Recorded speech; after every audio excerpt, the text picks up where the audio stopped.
Neuroplasticidad y atención, las llaves del cambio.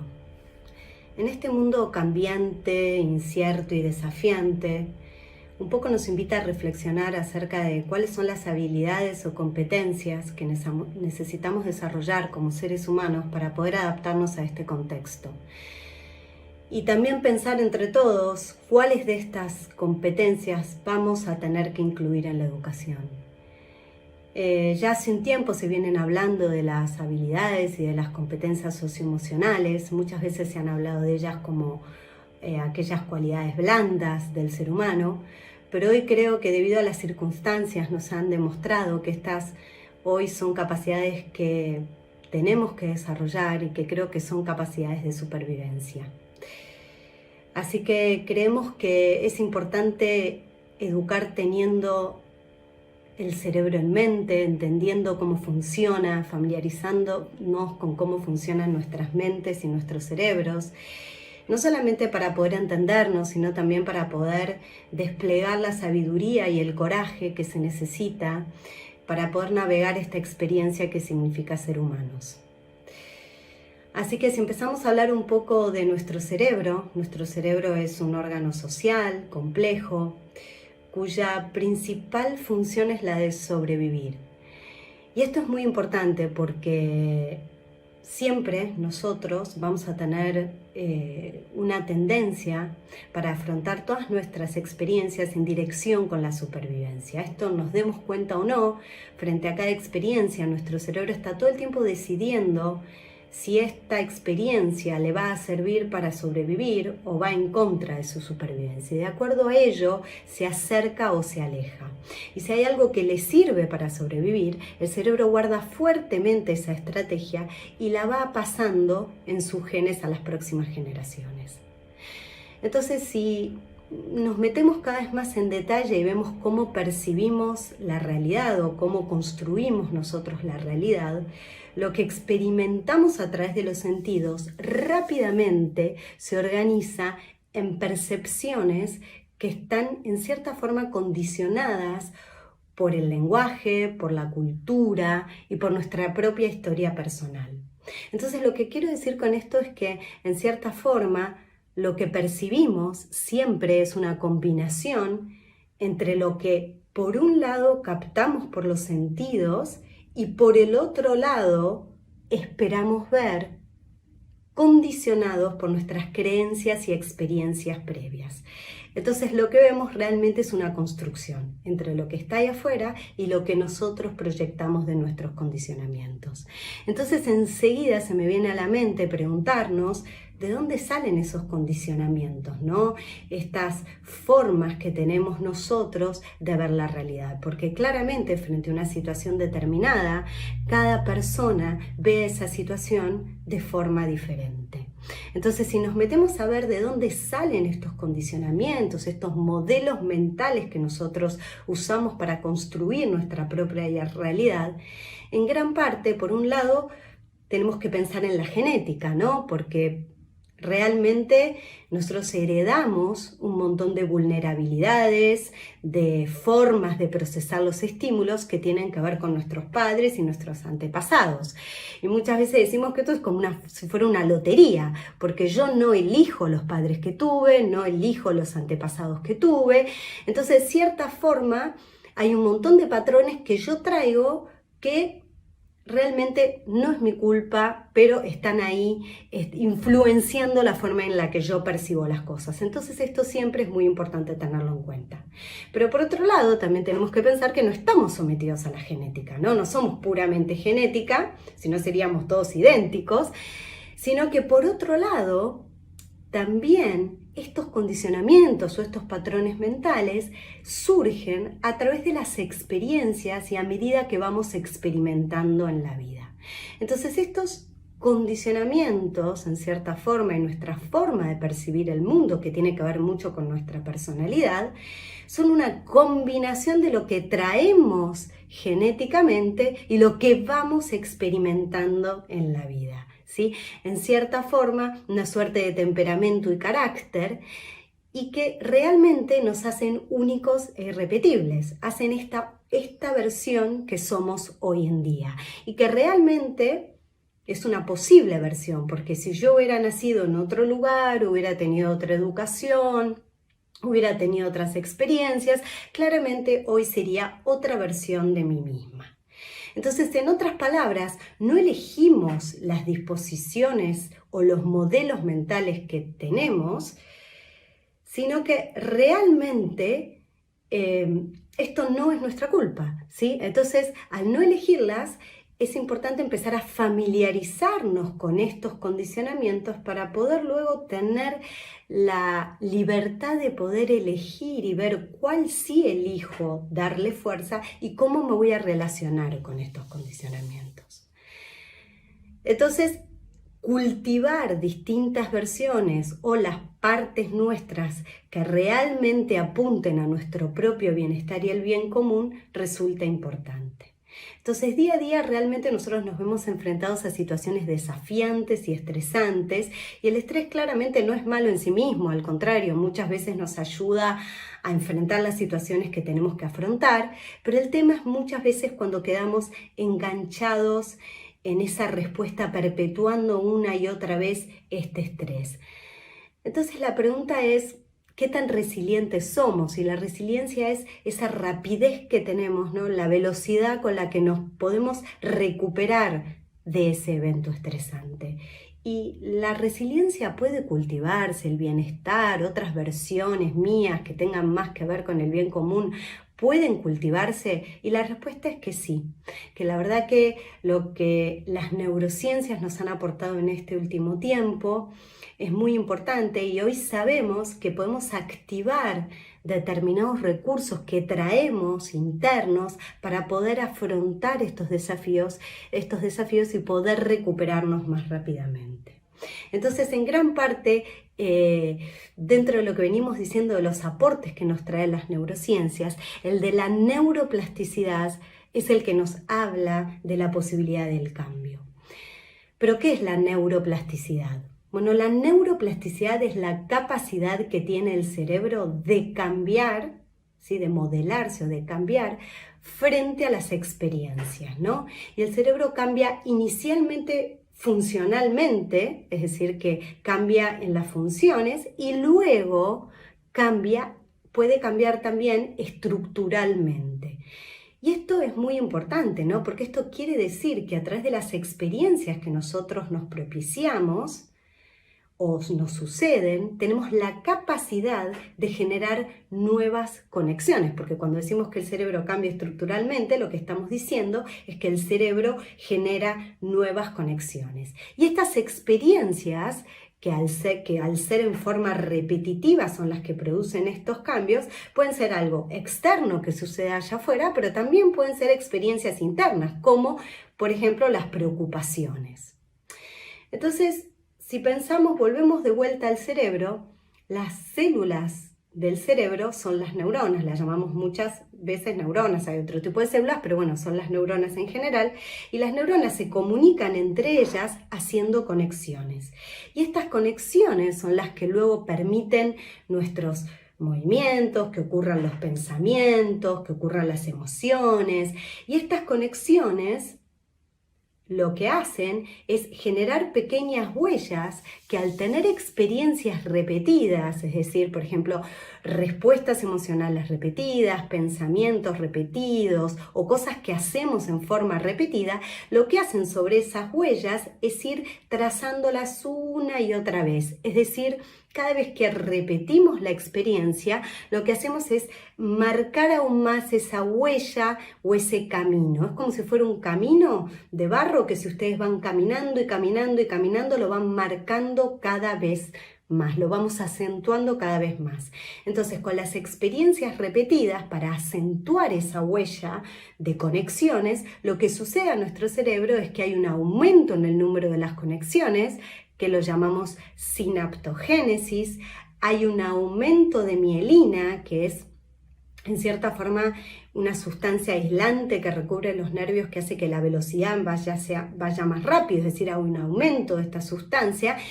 Y en muchos casos hay nacimiento de nuevas neuronas, que antes creíamos que esto no podía ocurrir, pero sin embargo no es así. Se han visto en varias áreas del cerebro, especialmente, por ejemplo, en el área del hipocampo, que es el área que tiene que ver con la memoria, en donde se han visto nacimiento de nuevas neuronas.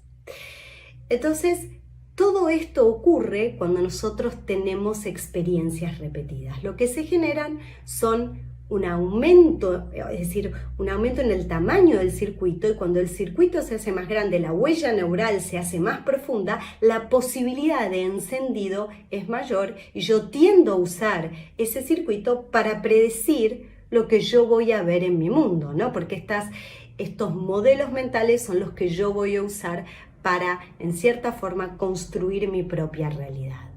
Pero hay otro factor que está dentro de lo que nosotros llamamos la neuroplasticidad, que son los cambios epigenéticos. Y esto también es algo nuevo que nos aportan las ciencias, que es muy importante y hoy en día es un campo de trabajo bastante grande.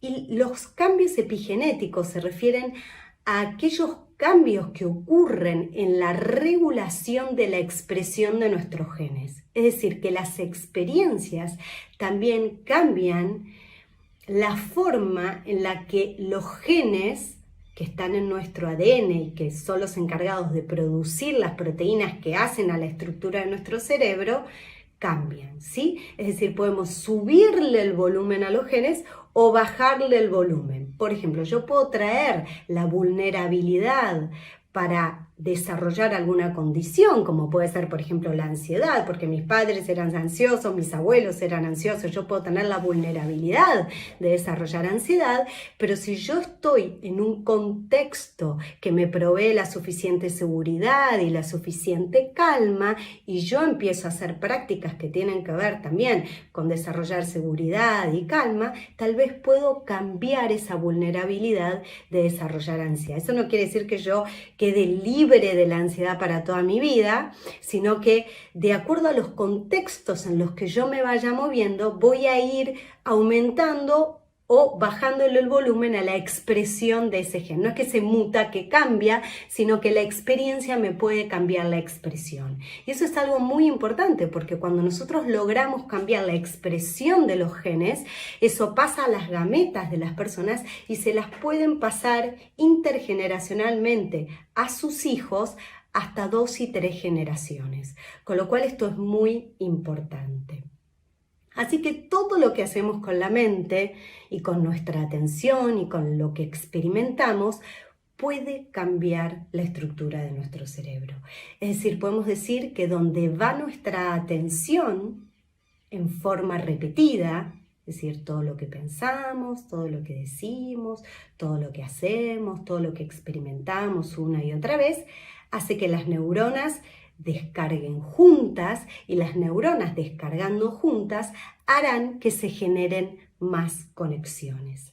Esto claramente es como ir al gimnasio, nada más que adentro del cerebro, ¿sí? Cuando uno va al gimnasio porque quiere sacar determinado músculo, por ejemplo el bíceps, lo que tiene que hacer es ir al gimnasio en forma regular, ¿no? Varias veces por semana, y hacer determinado ejercicio. En este caso, hacer movimientos con el brazo, no hacer bicicleta, por ejemplo, ¿no? Si quiero sacar el bíceps. Entonces, para esto es lo mismo, ¿no?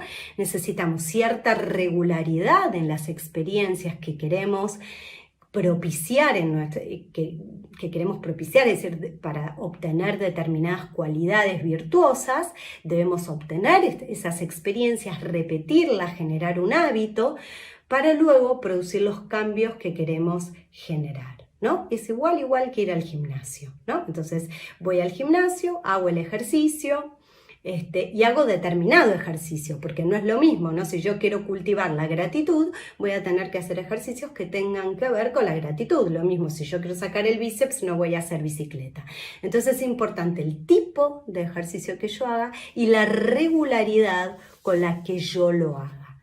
Entonces, enseguida a mí se me viene a la cabeza pensar en dónde estuvo mi atención últimamente, ¿no? Porque donde estuvo mi atención, claramente eso va a estar modelando mi cerebro y mis patrones y mis modelos mentales que luego yo voy a usar para proyectar mi realidad cuando tengo una experiencia a través de mis sentidos. Entonces, el proceso de neuroplasticidad no es ni bueno ni malo, pero sí es neutral básicamente, ¿no? Pero sí tenemos que saber que la neuroplasticidad ocurre todo el tiempo. Y esto es independiente de nuestros deseos, querramos o no querramos. La neuroplasticidad ocurre como el corazón está bombeando todo el tiempo, ¿no? La neuroplasticidad ocurre. Esto es a diferencia de lo que creíamos antes, ¿no? Antes creíamos que llegábamos más o menos entre los 18, 20 años y ya el cerebro terminaba de madurar. Bueno, si bien sabemos que la neuroplasticidad tiene periodos del desarrollo en donde claramente es más fuerte la neuroplasticidad, es decir, la posibilidad de cambio es mayor, el cerebro es más maleable, que es entre el nacimiento, los 2 años, entre los 4 años, los 6 años y en la pubertad, estos cambios ocurren durante toda la vida. Es decir, la posibilidad de cambio está durante toda la vida. Entonces, a lo que le prestamos atención importa. Y la invitación es prestar atención a nuestra atención, ¿no? Valga la redundancia. Y no solamente eso, sino que empezar a tener en cuenta lo importante que es ejercitar la atención. Porque si la atención es la base neurobiológica del cambio, del desarrollo y del aprendizaje, la pregunta es, ¿no sería importante entonces que la empecemos a ejercitar? ¿No tendría que ser algo que tendría que estar en todos los programas educativos, el poder ejercitar nuestra atención?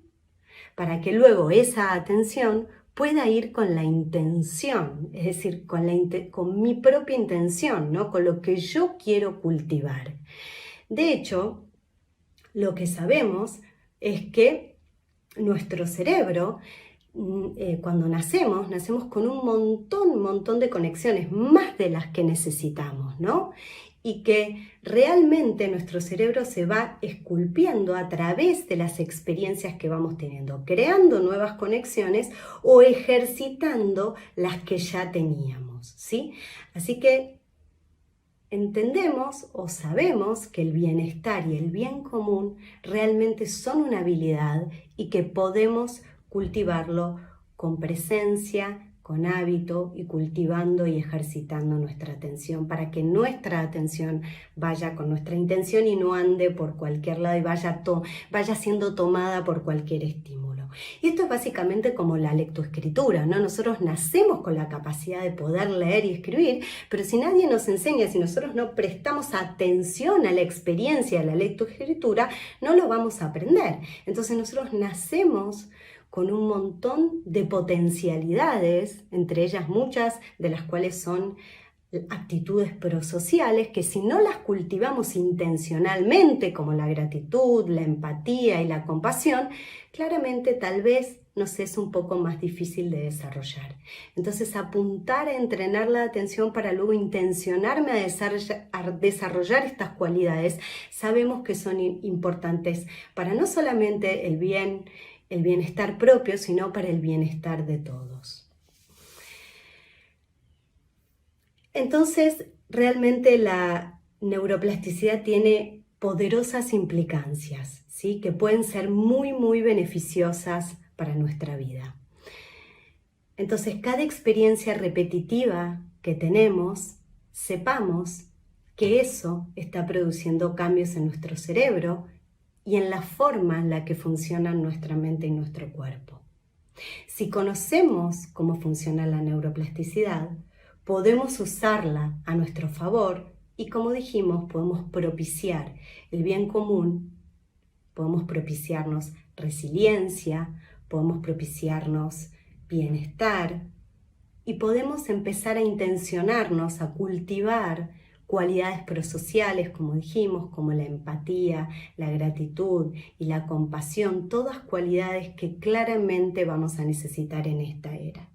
Y eso no quiere decir que no vayan a ocurrirnos situaciones adversas, que no vayamos a estresarnos, pero sí vamos a poder desarrollar o vamos a poder activar esa sabiduría interior, esos recursos internos para poder relacionarnos mejor con la experiencia. En cierta forma, se trata de poder detenernos y observar con mayor claridad para poder elegir aquello que creemos que es beneficioso para nosotros mismos y para los demás.